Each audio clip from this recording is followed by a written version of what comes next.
Pessoal, aí sim, vou falar hoje sobre gráfico de Pareto.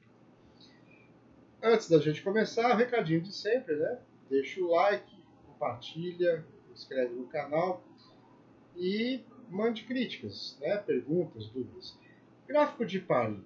O gráfico de Pareto, ele tem uma finalidade muito específica, né? É um gráfico de colunas, mas é um gráfico para priorizar motivos ou causas de um determinado incidente, de uma determinada ocorrência. O gráfico de Pareto ele serve para priorizar.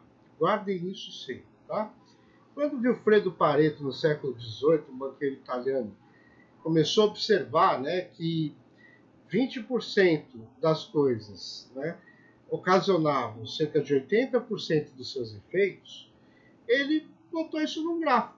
Ele imaginou o seguinte, ele falou, cara, se você esforça e foca em 20% das situações, você resolve a maior parte dos problemas. É claro que a nível de observação, isso era meio empírico, né? Era mais por sentimento.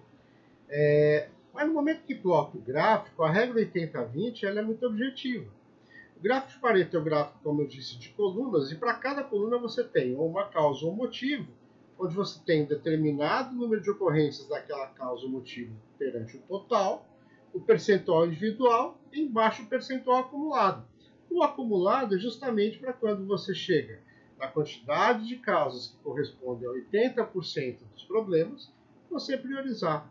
É óbvio que depende de cada situação. Muitas vezes eu não chego a priorizar 80%.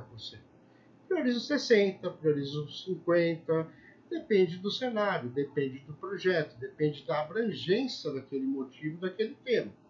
Agora, é uma regra muito aplicada na matemática em quase tudo que a gente conhece, sempre com foco de priorizar. Guardem isso.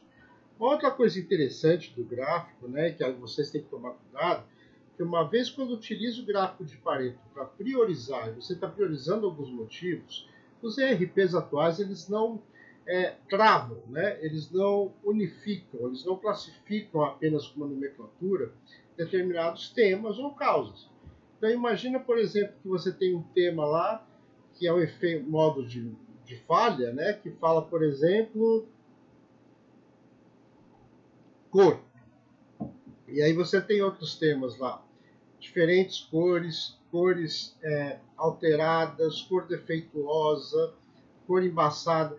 É o mesmo modo de falha. Mas se isso não está unificado na nomenclatura, pode ser que cor, que seja um tema a ser priorizado, pelo fato de estar com nomes diferentes, ele não apareça na priorização.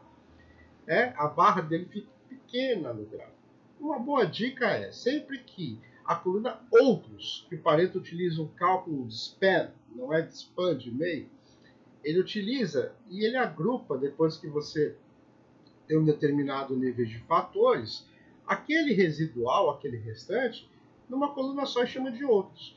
Se essa coluna outros muitas vezes for do tamanho ou maior do que a última coluna que foi priorizada por você, dá uma olhada na nomenclatura.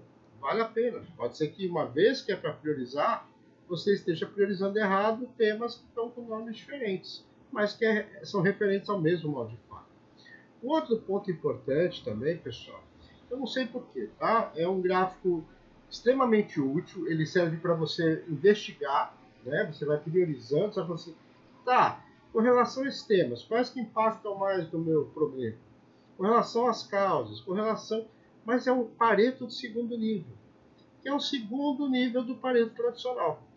Você, por exemplo, quando vai comprar algo pela internet, você quer que seja um produto que chegue no prazo, um produto novo, de qualidade. E aí você tem vários níveis que você deseja, o nível de saída, né, do processo, o nível do Y do processo.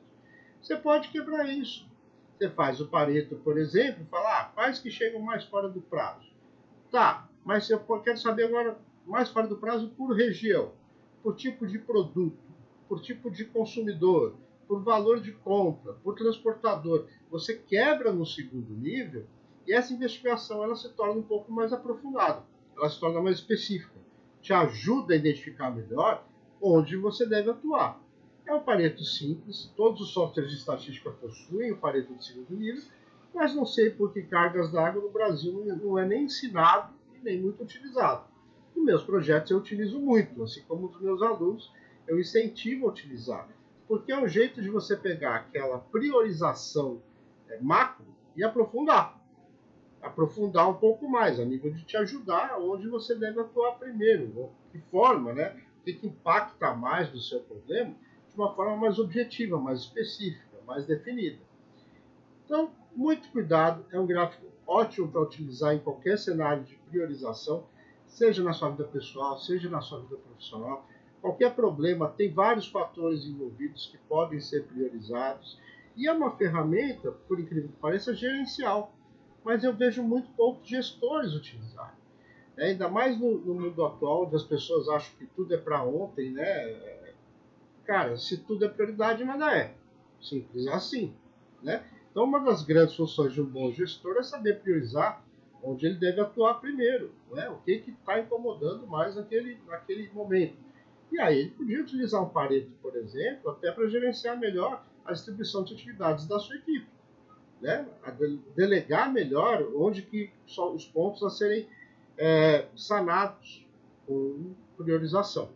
Enfim, é um gráfico muito útil, deve ser utilizado no seu dia a dia, na sua rotina. Não é algo que demanda muito tempo para ser feito.